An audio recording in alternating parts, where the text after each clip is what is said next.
Very lucky to have him here. And thank you so much, Ajahn, for being here. It's always very happy to be here. He's the abbot of Bodhinyana Monastery in Serpentine, Western Australia, the spiritual director of the Buddhist Society of Western Australia, a spiritual advisor to the Buddhist Society of Victoria, a spiritual advisor to the Buddhist Society of South Australia, and a spiritual patron of the Buddhist Fellowship of Singapore. Ajahn? Few more. And a few more, and etc., you know. It's been cut short here. Ajahn Brahm also, as you know, has written a few books which are on a bestseller list overseas. And tonight, Ajahn Brahm will be sharing with us on the topic kindfulness. Let's rise to give a very warm welcome to our beloved teacher, Ajahn Brahm.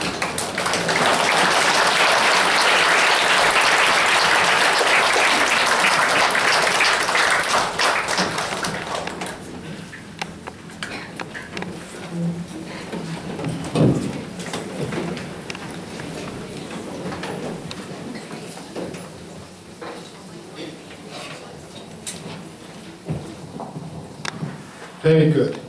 The only thing about being a celebrity which I don't have is bodyguards.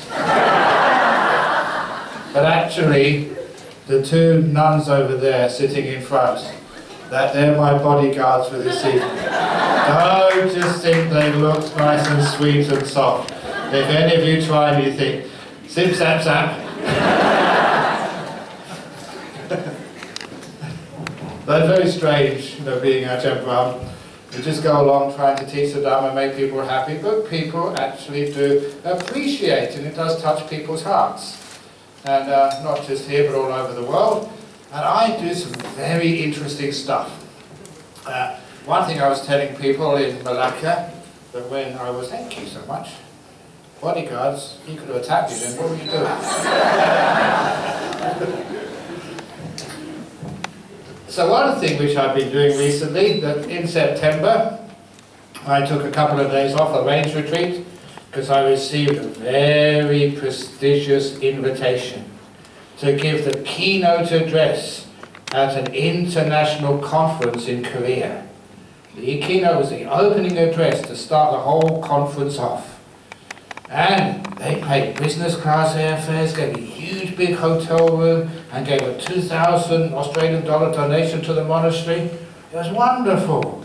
But the most important thing was the conference.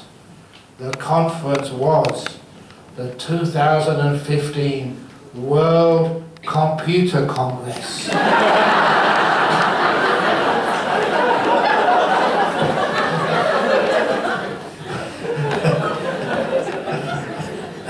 A Buddhist monk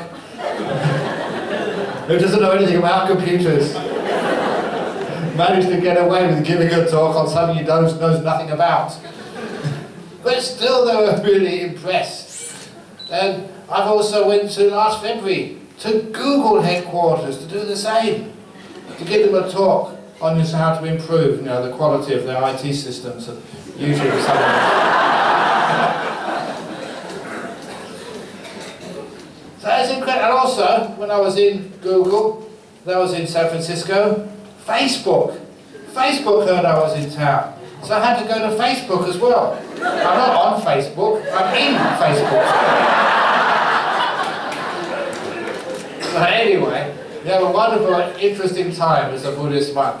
And one of the reasons is that these incredible, wonderful, beautiful teachings, when you bring them down to earth and make them accessible to everybody, it's incredible just how many people in all different walks of life actually start making use of these teachings.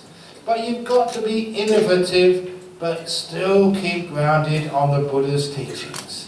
And that's really important. And all those people listening today, the best people at the BGF today are those who are grounded on the bottom floor.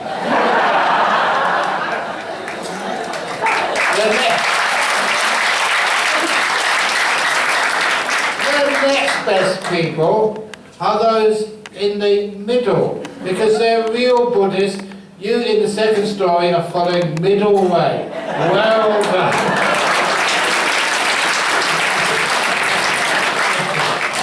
And you're in the top story, I'm not going to talk about you. But anyway, so it's wonderful to talk and to invent a few things, but keep grounded. When I was in Malacca, somebody called me like a modern monk. And I actually said, no, I am traditional monk. And actually it is very, very true. I am very traditional monk. I keep my Vinaya rules just as in the time of the Buddha. I meditate and teach to balance my life, and all the teachings which I give are based on the teachings of the Buddha. Very few ceremonies, because at the time of the Buddha there was very few ceremonies. And teachings which were adapted to the audience, which they could understand using similes of our daily life. And so this is, I'm not a modern monk at all. I am as traditional as you can, but my traditions go further back than Thailand, further back than Chinese culture, down to the time of the Buddha. So I am very traditional monk. But even so, you do try and make the teachings more alive. And so one of the things I've been doing over the last few years is inventing new words. And I love inventing. One of the first words I invented was when, because I see a few t-shirts here that people have got on their t-shirts, don't worry, be happy. That's really terrible. Sometimes people don't want to be happy. You're telling them to be happy. What right have you to order someone else to be happy? It's up to them. If they don't want to be happy, that's their choice.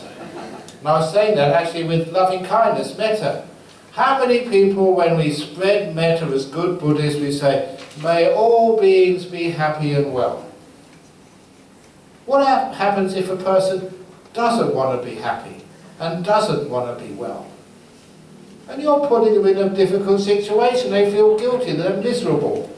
And because of that, sort of one of my books, you can see it down there, the one which is called Good Bad Who Knows.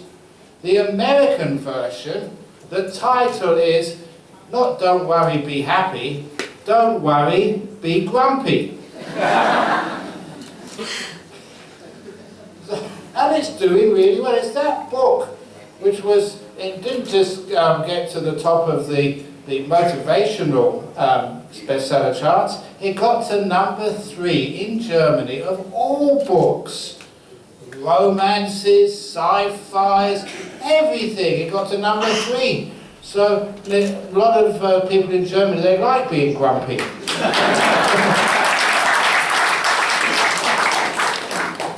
And where that came from, if you don't know the story, there was a young girl on one of my retreats.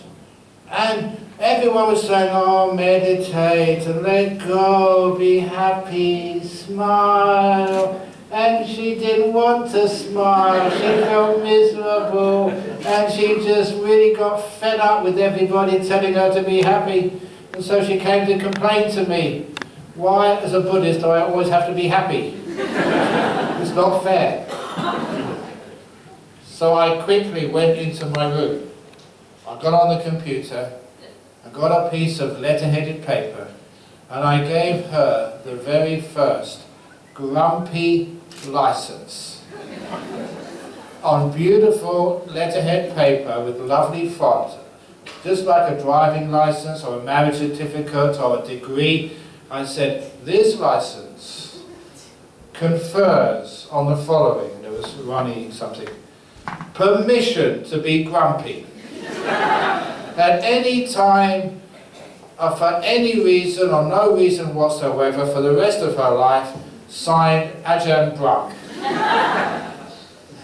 So now she had permission from her teacher to be grumpy. And as soon as she didn't have to be happy anymore, as soon as she had a license to be miserable, she became happy. And that is the problem. When people say, oh, you should be happy all the time, that makes you miserable. When you're allowed to be miserable, now you feel happy. It's just like on my meditation retreats. I don't know if you've been on meditation retreats, the same thing has happened. When I teach meditation on my meditation retreats, many people fall asleep.